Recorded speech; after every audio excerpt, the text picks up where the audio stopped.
Okay, so essentially today we'll pick up where we left off yesterday, but in a sense starting over completely, kind of trying to give an idea of what the various components of the proofs of these different results that I'll actually get to later. So want to talk more about algebraic independence results, but I think that it's a good idea to start at a more fundamental level. So today's topic will be difference equations and linear independence. So without any further ado, the outline today is first we'll talk about different types of functions, both algebraic and analytic functions, and then move on to a particular example called omega, which has lots of applications or is of some interest to studying the Carlitz period, and is also of some interest for, say, in the student projects, as we discussed last night.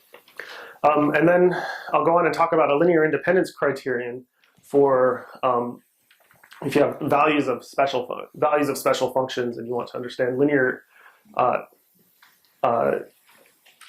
relations over k bar. We have a criterion for understanding these a little bit better in terms of linear independence of functions.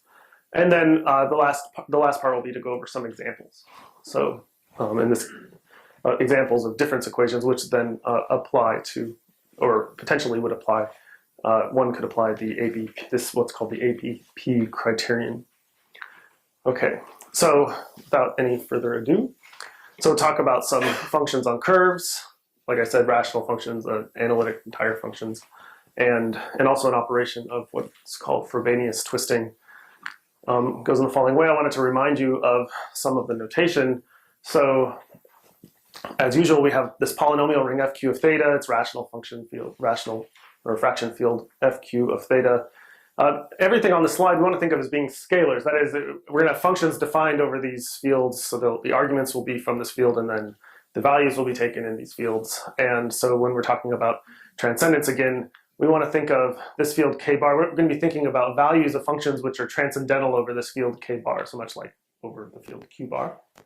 And of course, for analytic functions, we need a complete topology. So we take the completion at infinity, which gives us this Laurent series field in 1 over theta, and then we take the completion of the algebraic closure of k infinity, and we get this field c infinity. And then just a reminder, the infinite absolute value is given at the bottom. Okay, so these are our scalar quantities. And now we want to talk about functions. And so the first types of functions we come across are not much really to say about rational functions, I don't think. But basically we take P1 over any field and the field of rational functions. And so these are rational functions on P1 for any field that we're interested in. And so we'll take T, this extra variable T, to be the variable on the curve.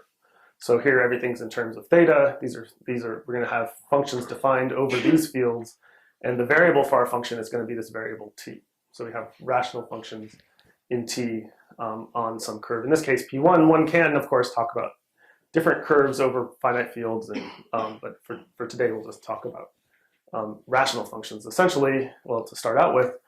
But then, as I mentioned, since we want to have transcendental quantities, you take a rational function or even an algebraic function, you're going to have a lot of trouble creating transcendental values, at least when you take their values on algebraic numbers.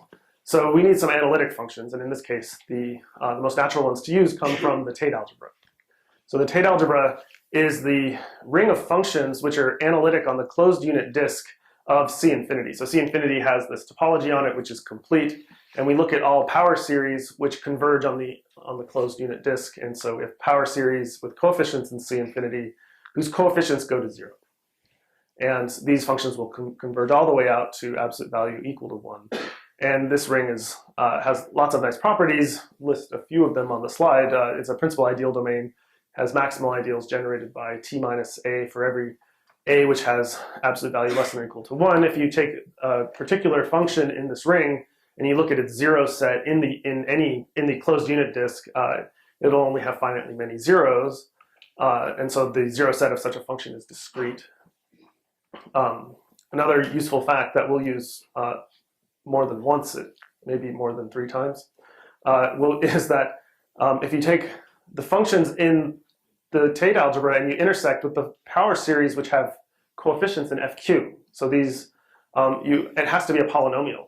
And the way to see that is that if you have a power series over FQ, but the coefficients are supposed to go to 0, well, if you think about the absolute value on our space C infinity, anything which is in the finite field or an extension of the finite field has to have absolute value 1 because they're roots of unity.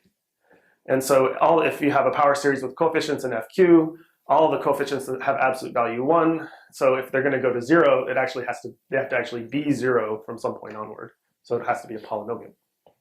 So this will be of some use for us. And just as a matter of notation, we take L to be the fraction field of T in the field of Laurent series in T.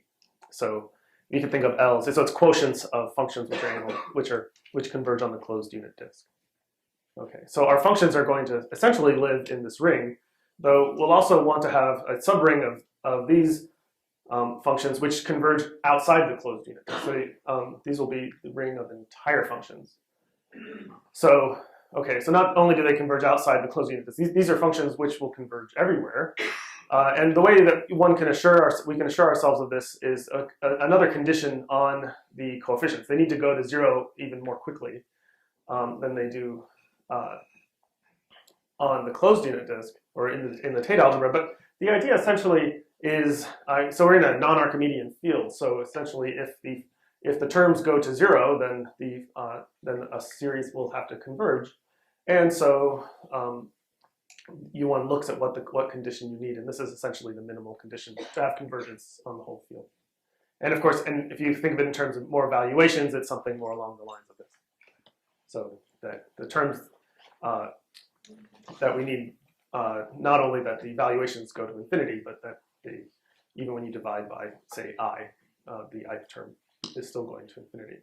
So these functions will converge on the entire plane of C infinity just by this condition. We have a second condition which has to do with where the coefficients live.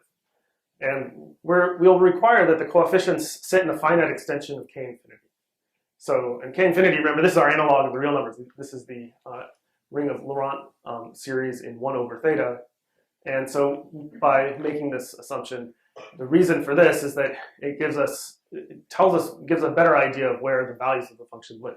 So for instance, if you take it tells us that if you take something which is algebraic over K infinity, it actually has to be algebraic over, the value would have to be algebraic over K infinity, even though we have this infinite series. And so we have a little bit of control over where we're taking things. Okay, so just as a recap, we have these functions on the Tate algebra converge on the closed unit disk, and then we have these entire functions which converge everywhere. And most of the functions that arise in this theory actually many of them turn out to be entire functions, and these are in some sense easier to work with, of course.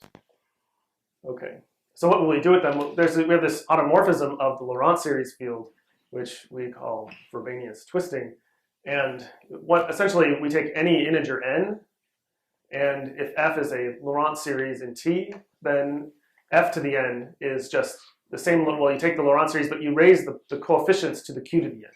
So it's like taking the q to the nth power Frobenius on the coefficients, but it leaves the variable alone.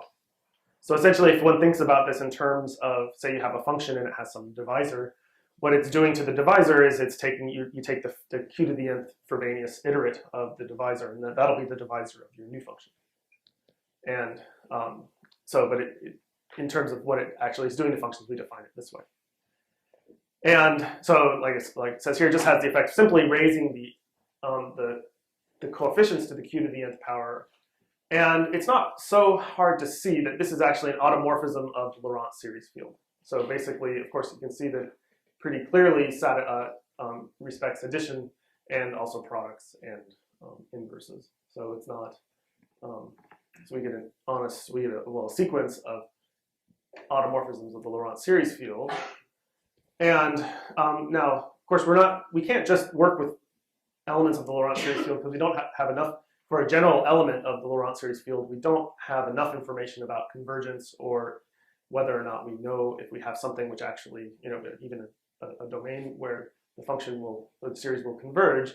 However, if we go back to our Tate algebra, or if we go to the ring of entire functions, then this automorphism actually leaves all of these rings invariant. So, for instance, it induces automorphisms of almost all the fields that we'll be considering, namely the Tate algebra, its fraction field L, the ring of entire functions, and also these rings and fields of polynomials and rational functions. So it's defined on the Laurent series field, but it leaves all these other fields invariant and induces automorphisms of that.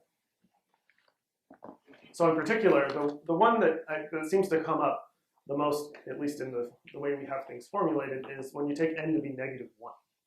And so if n is -1, then we call the automorphism sigma. So what it's doing is kind of bizarre, I guess. It takes the qth root of the coefficients, but that's perfectly fine in a field of, here, I guess, what one can say, we're definitely using now the fact that C infinity is a perfect field. And so if one wants to sort of work over a field of some more arbitrary base, a field that's not perfect, then one has to be a little more careful about how one defines such a thing.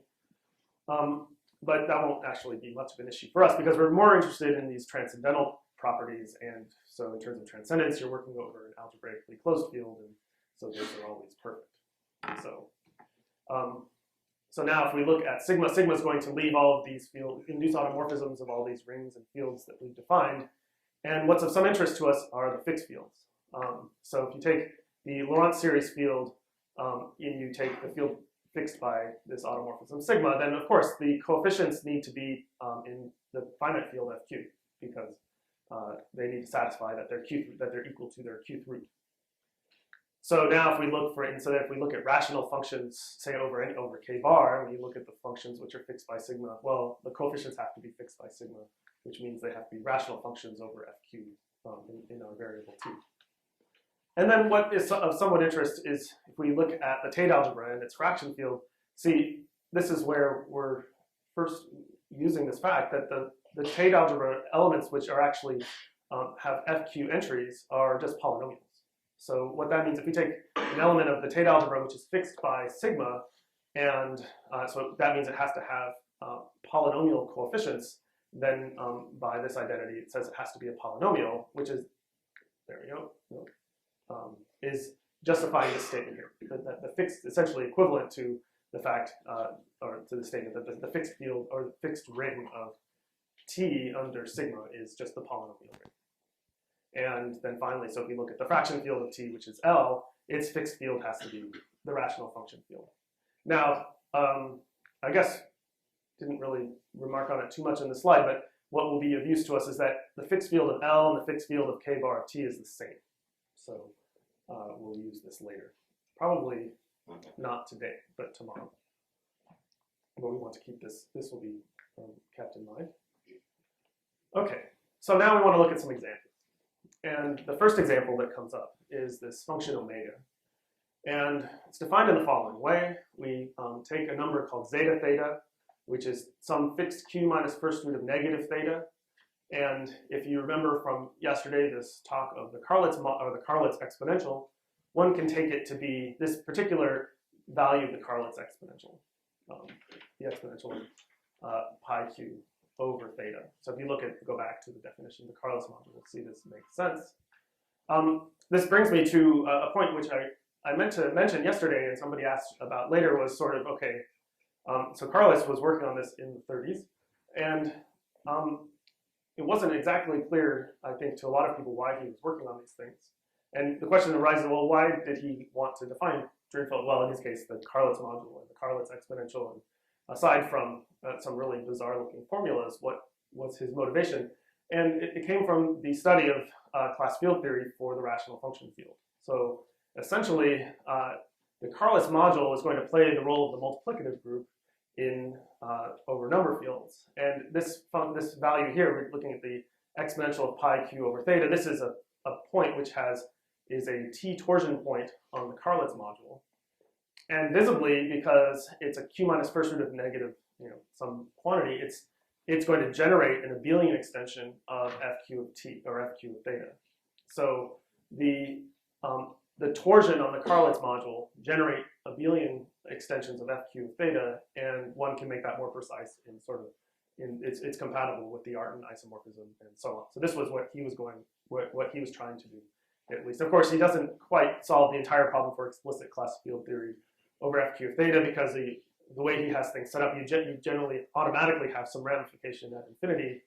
But this then was cleared up by David Hayes, who was one of his students in the late 1960s. Okay, so this is sort of where things started, but then it took on a life of its own, I guess, and now we're where we are today.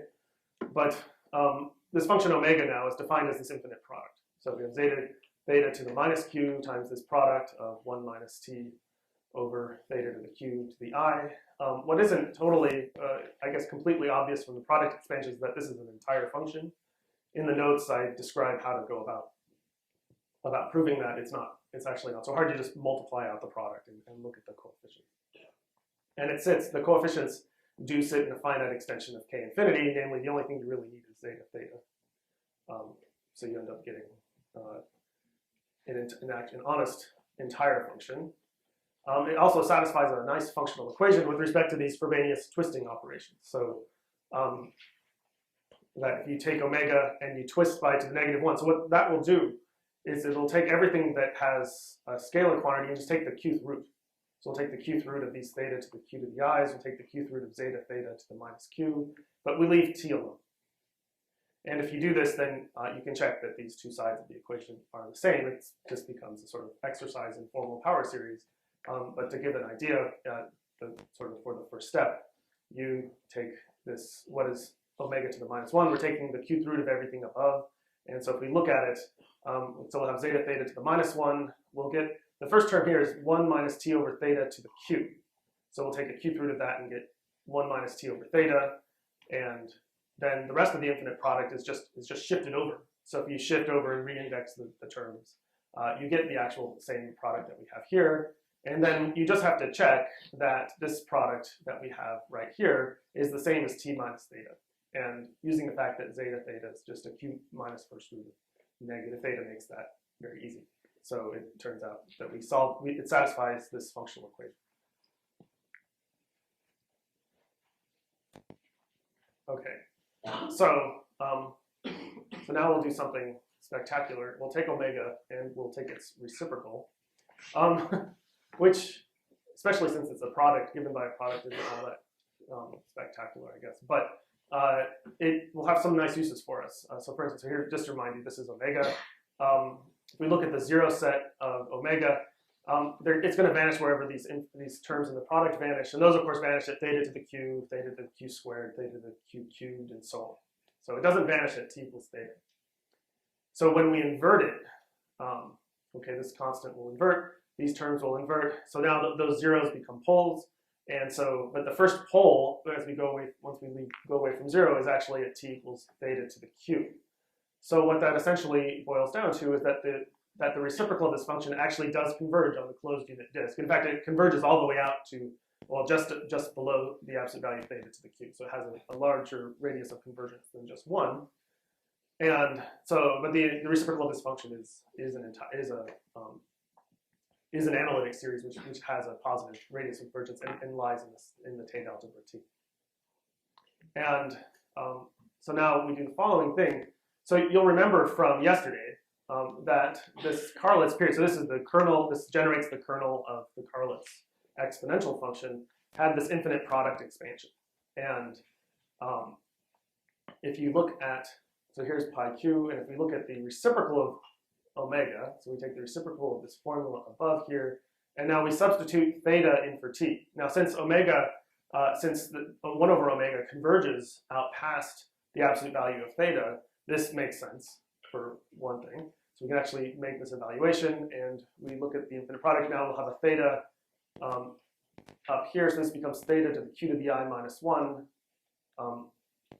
in the denominator. So then when we look at the product, it turns out that the terms are exactly the same as the ones in the product expansion for pi q. And so because of, I guess, as people have been going through and working with these different functions, this seemed like the best way to define omega, or maybe this seemed like the best way to define pi q, but in fact it turns out that there's a minus sign discrepancy, which we're just going to live with. And so if you take 1 over omega, you evaluate it at t equals theta, you get the Carlitz period essentially. And more or less, for a lot of the examples that we'll look at, this will be exactly what happens. We'll have some matrix of entire functions which satisfy some nice functional equation. And when we evaluate that matrix at t equals theta, we'll obtain periods or other quantities related to these Drinfeld modules. So, but for now, for today, we don't really need to know anything about Drinfeld modules so much. It helps with the motivation, but today we're just really talking about functions and their values and functions satisfying certain types of functional equations. So just a summary, here's omega, has this functional equation. So when you apply this automorphism sigma, you have some rational multiple of what you started with, essentially. And then when you specialize at t equals theta, you get a period. And this is exactly, so as I was just saying, this is what we'll be seeing throughout the next few days, this same type of description or behavior. So this is the first example. So now I want to talk about what's called the ABP criterion. I have to say that I didn't name it that, but we called it a new linear independence criterion, which takes too long to say, I guess. So in any case, this is a theorem with Anderson and Brownawell having to do with functions which satisfy functional equations like the one for omega, and then we'll look at Wade's theorem again and give a proof of it. Okay, so let's see here. So here's the statement of theorem. It's a little bit long, but I'll go through it piece by piece. We start off with an R by R matrix of polynomials in T with coefficients in K bar. And we say that we'll just require that the determinant of this matrix is some power of T minus theta, maybe up to a constant. And the power doesn't have to be positive. It could just be T minus theta to the 0. But it vanishes if at all at T equals theta. And I should say this theorem is in a lot of ways very much like in flavor the theorem of Siegel and Shedlovsky. But you'll see that if you recall the talk from Fritz Berger's talk from yesterday, we're much, well, we haven't actually gotten to the part yet, but we're limiting quite a bit where we're taking values. Whereas in the Siegel-Shedlovsky theorem, you're basically allowed to take values where in just outside of some closed condition. Okay, so anyway, back to our theorem. We say the following. Suppose we also have a column vector of entire functions, which we'll call C, and which satisfy this functional equation. So when this C to the -1, we're thinking of that as applying this -1 twisting to all the entries of C. And when we do that, we end up with B times C. So in the case of our function omega, this is R is equal to 1. And we take the -1 twist, and we have T minus theta times omega. So it's the exact same type of situation. So we have a solution, we have a functional equation, and we have some solutions, and the solutions are entire. So now we suppose that there's a k-bar linear relation among the entries of the values of C at T equals theta. So we take our functions C, we evaluate them at T equals theta. Now we have a column vector of values. These are in the field C infinity. Well, in fact, there'll be the algebraic closure of K infinity, but in any case, we have these values. And now so what that means to have a k-bar linear relation among the values is that there's some row vector C with entries in k-bar, so we k-bar linear relation, which will give us this relation. So you multiply the row vector by this column vector, and you end up getting 0.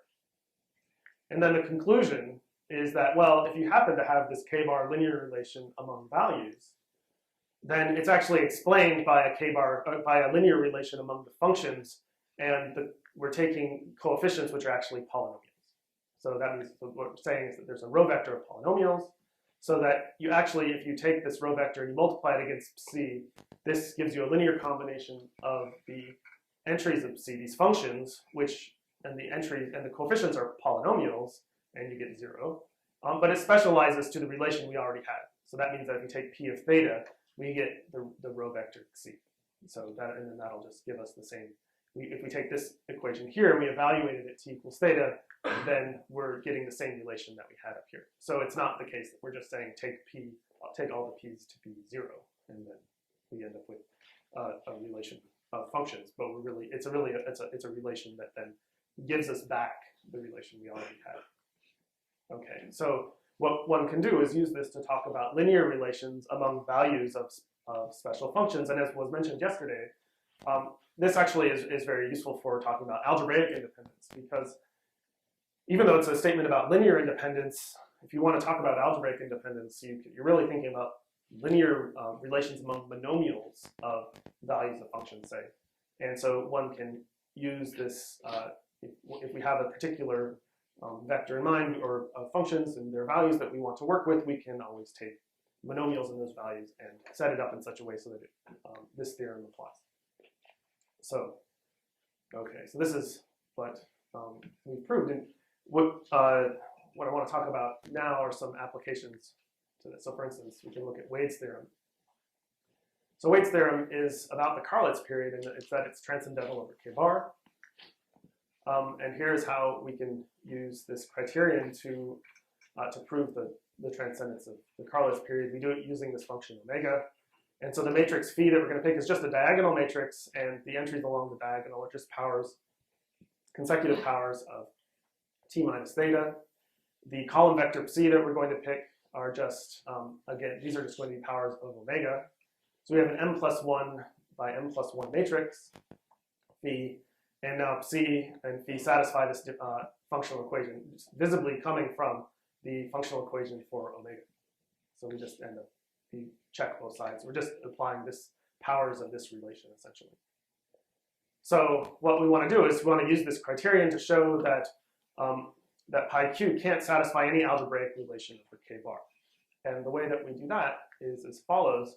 So if we had a polynomial relation over k bar, so now I've put the pi's in the denominator, which essentially boils down to saying, suppose we had a polynomial relation of degree m, let's divide through by pi q to the m.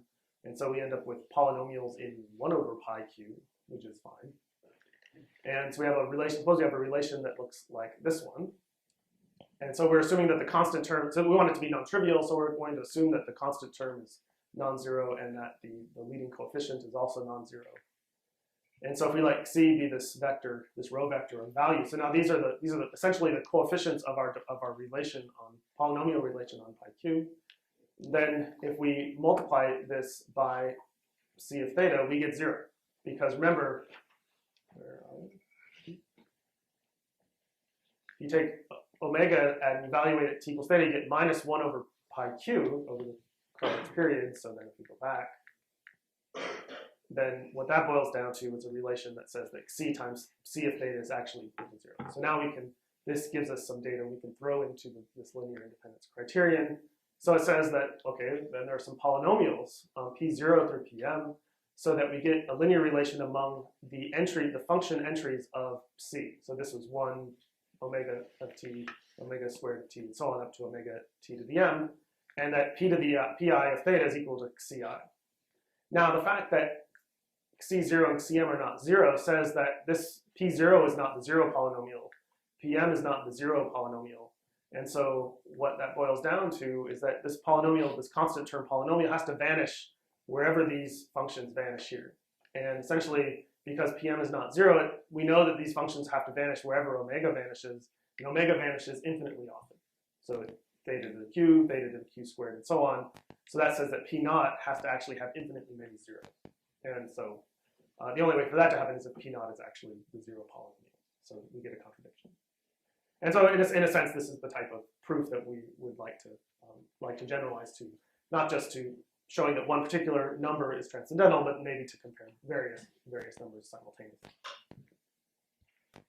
Okay, so the main setup is to work with what are called difference equations. And we've already seen examples of these.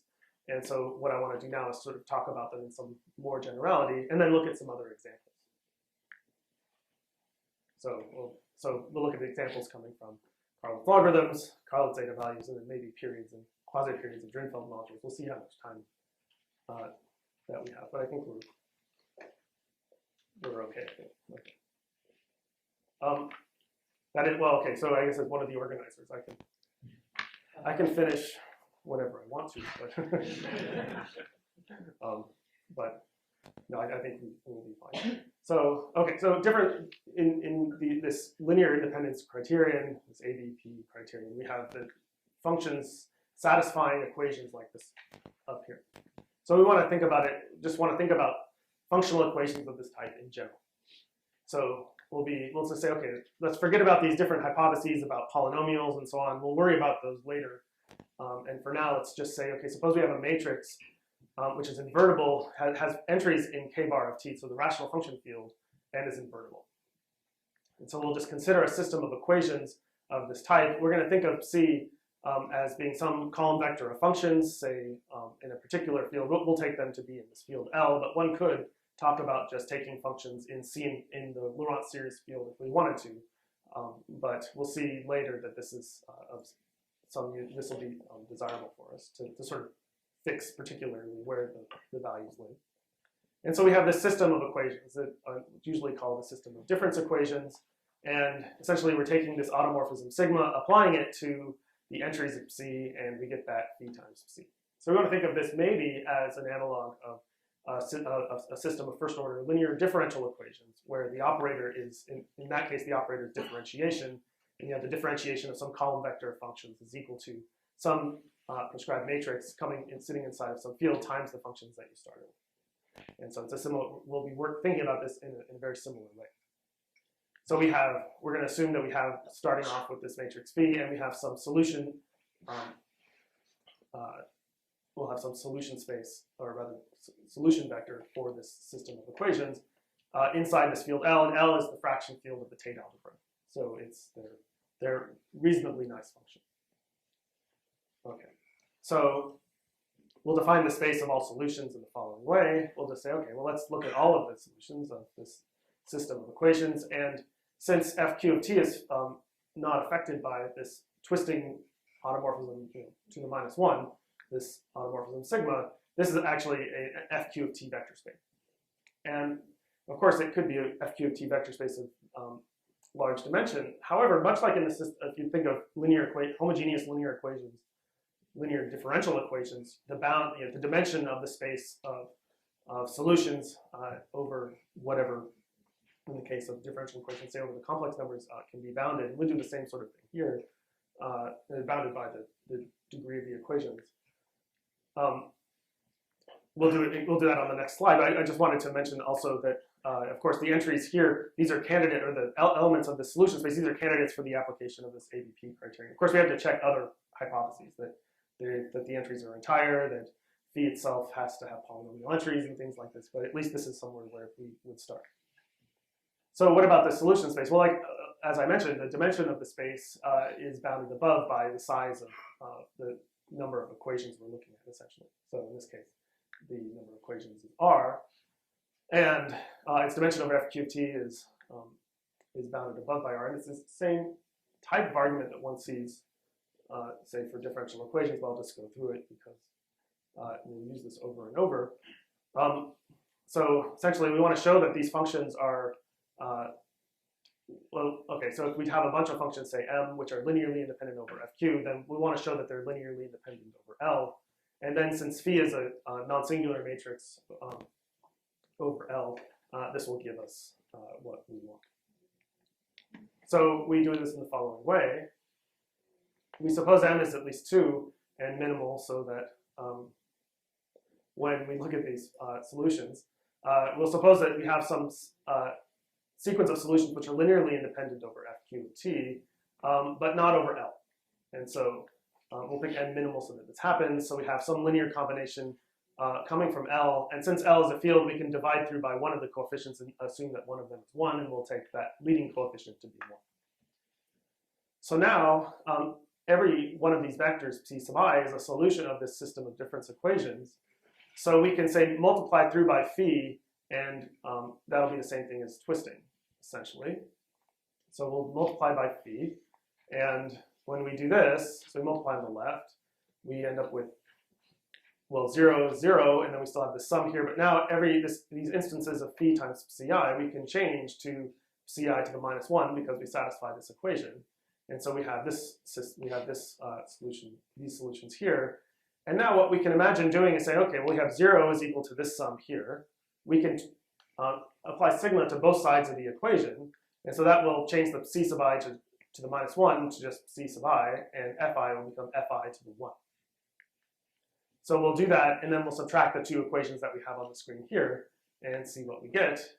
And so what we get is, well, 0 minus 0 is 0, and here we end up with the sum of fi minus fi to the 1 times ci.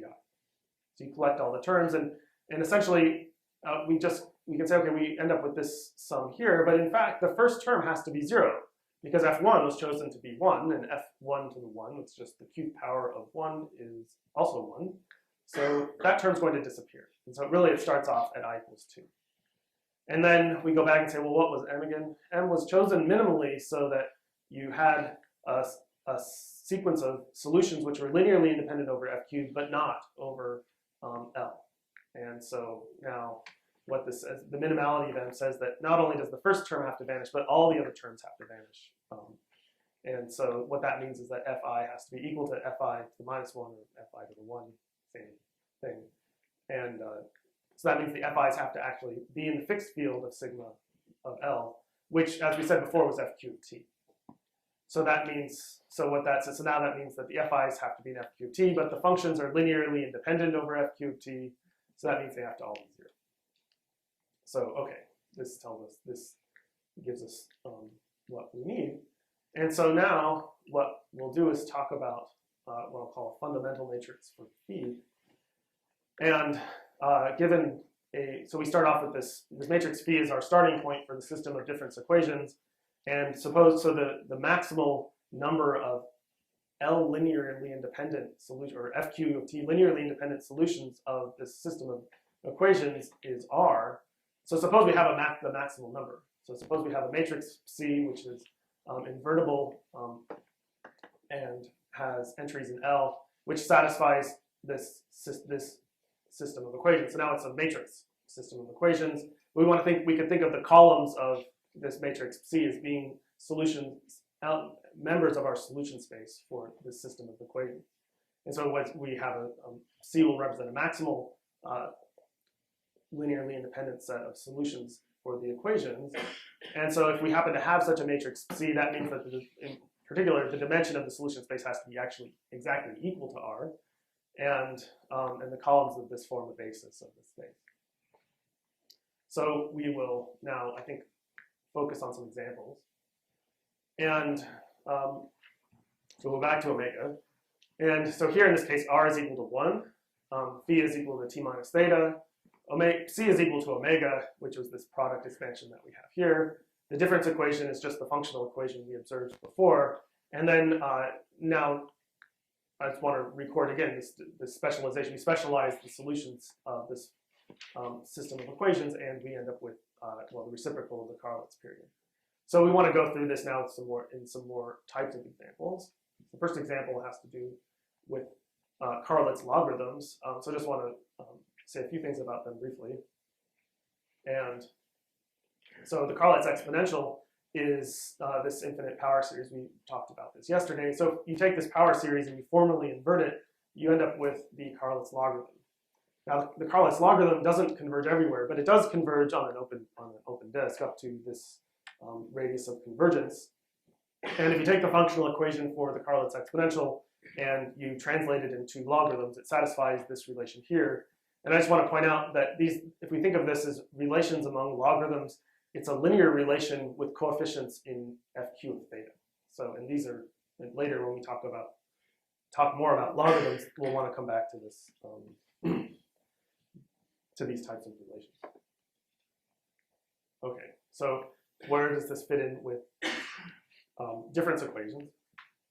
Well, we do the following thing. We cook up a function, which I'll call L alpha of t. What is alpha? Alpha is going to be an element of k bar. And it'll be in the domain of convergence of the Carlitz logarithm power series. And we'll create this function, and this is now a function of t. So it's an element of the Laurent of the power series ring. But in fact, you can show that if you multiply all this out, that you in fact get an element of the Tate algebra.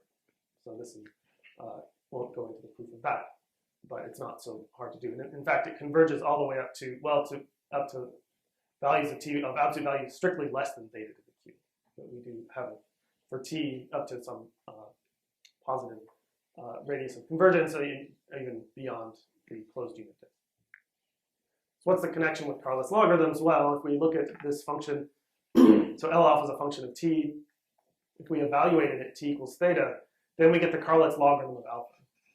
So maybe if we go back, here's the Carless logarithm of alpha, or of z. We place z by alpha, then we'll have alphas up here. And then we have these theta minus theta to the q, theta minus theta to the q squared, and so on.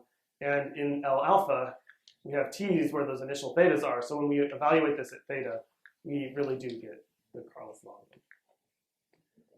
And what's of some interest is that this function satisfies its own type of functional equation with respect to this automorphism sigma. And it has this form. And you could just sort of verify this by taking L alpha to the -1. So that'll give you alpha to the -1. That's happening here. And here we take the qth root of everything here that's not involved, that doesn't involve t. So we take the qth roots of these alpha to the q to the i's, take the qth root of all these theta to the q to the i's. And if you look at stare at that long enough, you see that it's L alpha divided by t minus theta. So it satisfies a functional equation. It's not exactly the kind that we want, but we can fudge it around, I guess. And we do that in the following way. We take phi to be this matrix, t minus theta, alpha to the 1 over q times t minus theta, 0, 1. So this is a 2 by 2 example. We take omega, or take c to be this matrix, omega 0, omega L alpha times 1. So, and one can show that these functions sit inside the ring. The entries are in the ring of entire functions, but I think we'll leave that as an exercise.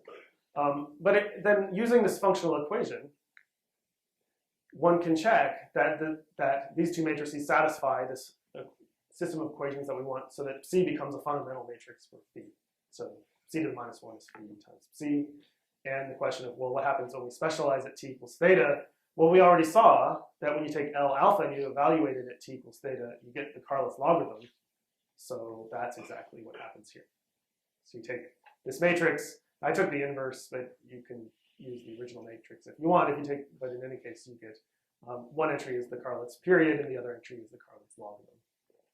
And the minus signs are coming from our perhaps poor choice of normalization of omega. In any case, we can relate the special values to quantities we would be interested in. And we'll come back to this, if not tomorrow, on Tuesday, to talk about algebraic independence of Carless logarithms. Okay. But about some more examples. Second example, or maybe third example, comes from Carless zeta values. And so here, these are analogs of Riemann zeta values, and you take a positive integer n.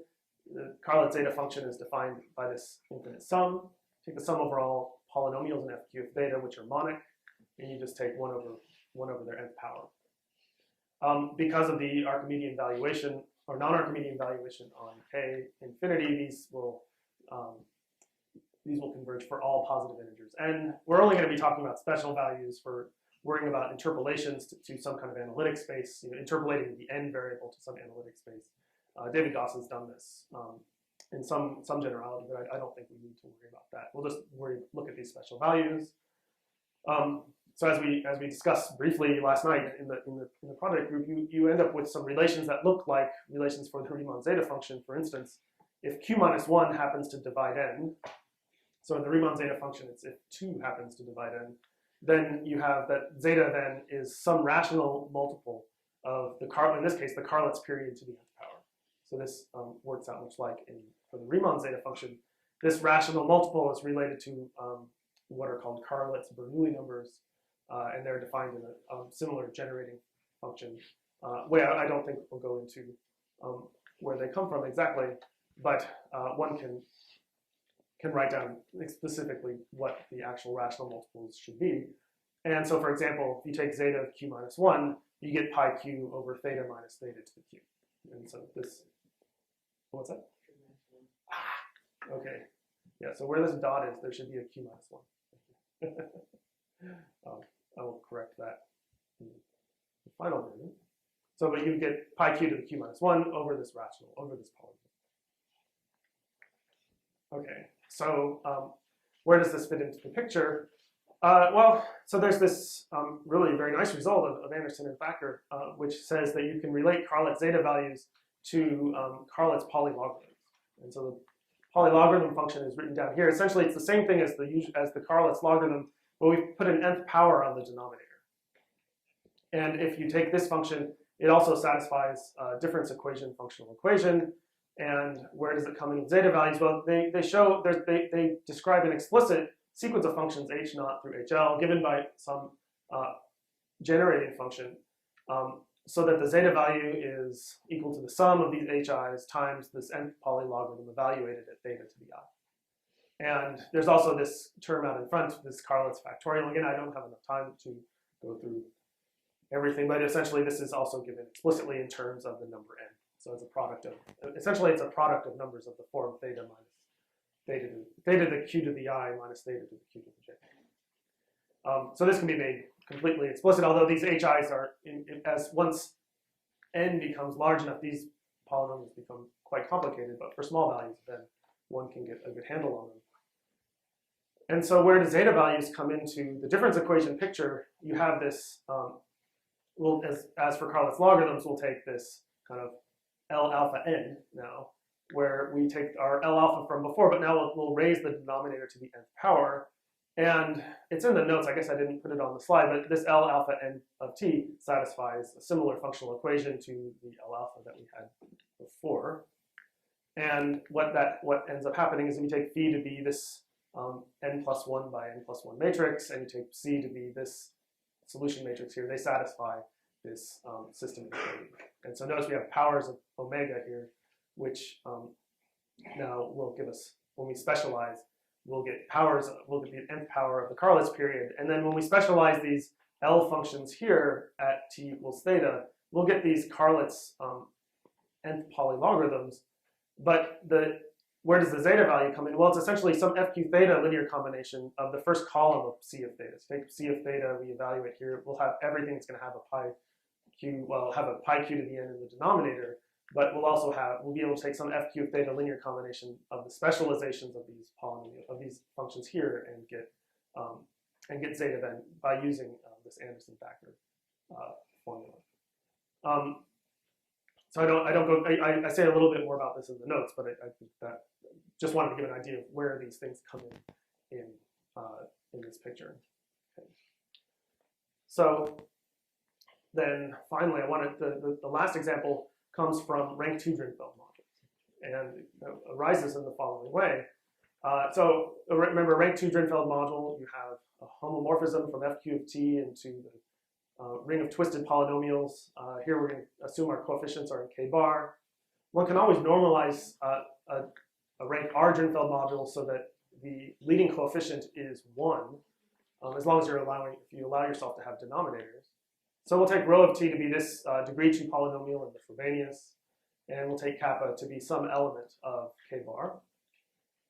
If you remember from yesterday, the kernel of the exponential function for this Drinfeld module is a rank 2 lattice over fq of theta. So it's generated by numbers omega 1 and omega 2. And so we'll make the following identification for I is equal to 1 or 2. We'll define this function si out of either omega 1 over omega 2. We just write down this generating function. And so in the project session last night, we talked a little bit about this type of thing, and we'll be saying more about functions of this type tonight, and how you can use them to sort of figure out where these periods, how we can write down functions which specialize to give us these periods. So for instance, we take these functions here, and say more about this in the notes, but I'll just briefly say that if we take phi to be this matrix here, so 0, 1, t minus theta, and then the qth root of negative kappa, so kappa was our coefficient from the defining Drinfeld module. So we take phi to be this explicit matrix, and we take c to be, well, this matrix here, S1, so we have these two functions, S1 and S2. We put them in a matrix of this form, where, and then we have to change things around a little bit so that it's compatible with our matrix phi here. We'll see where this matrix comes from tomorrow. One can write down these functions and check that they satisfy system of difference equations. And then the question of, well, what happens when we specialize them at t equals theta? Well, it's a little better if we specialize the inverse of the matrix at t equals theta. We actually get the periods omega-1 and omega-2 in one column, and then in the second column we get the quasi-periods, so eta-1 and eta-2, and that's and there's more say more about this type of calculation in the notes. So anyway, I think I'll stop here. Thank you for your attention.